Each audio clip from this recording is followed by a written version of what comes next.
The Euro 2024 last 16s have now finished, and I predicted these games a few days ago, so I thought it was a good idea to look back at those predictions and see how well I've done. Not all of the favourites made it through to the quarterfinals, so this is going to be very interesting. Now, before we start, I'd just like to say that I really appreciate it if you subscribed. It's completely free, and you can always unsubscribe later. But anyway, with that being said, let's get started with the first prediction. Now, the first game that I predicted was Spain versus Georgia, and here's what I said in my previous video. I'm going to predict that Spain win 3-1. Georgia will get themselves a goal, but it's not going to be enough. Spain just have too much quality, and they've been so impressive so far. Well, I'm actually very happy with this prediction. I predicted that Georgia would get their goal, and I predicted that Spain would win comfortably. I didn't get the scoreline exactly correct, but I'm still happy with this. Now, the next game that I predicted was Germany versus Denmark, and here's what I had to say. I think this will be similar to their game against Hungary, and I'm going to say that Germany win 2-0. I am extremely pleased with this prediction. I got the scoreline correct. It was 2-0, and while there was controversy with penalties and the game was even suspended through lightning strikes, I got this prediction spot on. Next up, Portugal versus Slovenia. Here's what I had to say in my previous video. I expect Portugal to score a few goals and make it 3-0. The gap in quality is just too big, and I think with the way that Slovenia are trying to set up, Portugal are going to have the advantage here. Now, what I meant by that was that Slovenia were going to set up defensively like they did against England, and unfortunately for me, it worked very well, and it was 0-0 all the way to penalties. Portugal obviously won on penalties with Diogo Costa saving 3, and even that went against my prediction.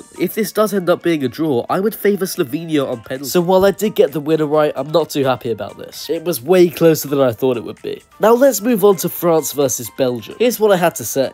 I think this will be similar to France's 0-0 draw with the Netherlands. France will be the better team, but they won't be able to score, and it'll be 0-0. It will then go to penalties, and I think France will just about be able to win. But you never know with a penalty shootout. This could go either way. But this game ended 1-0 to France, and it was 0-0 for a large part of the game. France scored their goal very late on, and this definitely could have been 0-0. I was right that it was low scoring, and I got the winner correct, so I'm pretty happy with this. Now for Netherlands versus Romania. Here's what I said in my previous video. I think this game will be high scoring. I'm going to go for a 2-2 draw, and I'm going to predict that Cody Gakpo wins it for the Netherlands in the last minute of extra time. As the game goes on and players get tired, I think the Dutch will be able to find a way through and get that third goal. I did get the winner correct, but I expected this game to be a lot closer. Romania were very good in the group stages, but I guess they just crumbled under pressure against the Netherlands. They were really good at the start of the game, but they began to put less pressure on the Dutch defence, and they were outperformed by a better team. Again, I got the winner right, but it was a lot less close than I expected. Next up, Austria versus Turkey. Here's what I had to say in my previous video. To be honest, I'm not convinced by Turkey's performances. They were only just able to get past Czechia, and now they're going to be without Hakan Çalhanoğlu because he's suspended. So I think Austria are going to win this one 3-1, just like they did against Poland.